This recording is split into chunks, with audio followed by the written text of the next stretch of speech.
So on to the new one.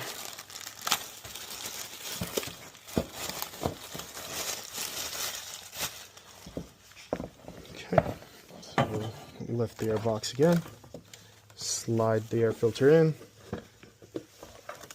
and just make sure you don't pinch any of the wiring. So we're just going to go in reverse, lift up the cable from here.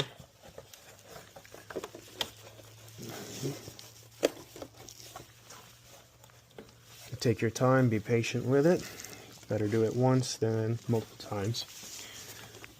Okay, so now that we know the hoses aren't going to be in the way, we're just going to push it through these little brackets, close it down, and then latch it on either side.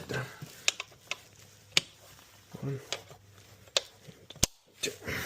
So now that we put the air box back in, just got to make sure if there's no any cables that are being squeezed in any way. So now that's confirmed, we'll put the ducting in. Right side, left side. You're going to unturn this so it tightens on the clamp, both sides. And then we're just going to tighten it.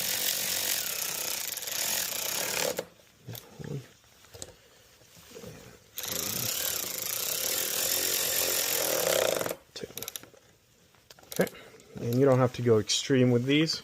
That is sufficient tightening, and that's it.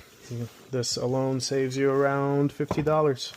That's what any dealership would charge typically to replace a engine air filter, and you could do it in just a few minutes.